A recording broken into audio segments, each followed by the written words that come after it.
কি হয় নাগমণি? নাগমণি ক'ত পোৱা যায়? নাগমণি হৈছে এটা পৌৰাণিক আৰু লোকবিশ্বাসত থকা এটা অতি মূল্যৱান মণি। কোৱা হয় যে এই মণি বিষধৰ সাপৰ বিশেষভাৱে নাগ বা কোব্ৰা সাপৰ মূৰত জন্মে।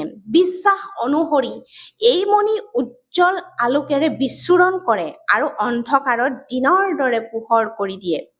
যিজনে আচলতে নাগমণি লাভ কৰে তেওঁ কিন্তু অসীম ধন সম্পদ, দীঘলীয়া জীৱন আৰু অলৌকিক শক্তিৰ অধিপতি হয় বুলি বিশ্বাস আছে। নাগমণি যিজনে হৰণ কৰিবলৈ চেষ্টা কৰে সাপৰ অভিশাপে তেওঁলোকৰ কিন্তু জীৱন বিনাশ হয় বুলি লোককথাত উল্লেখ কৰা আছে।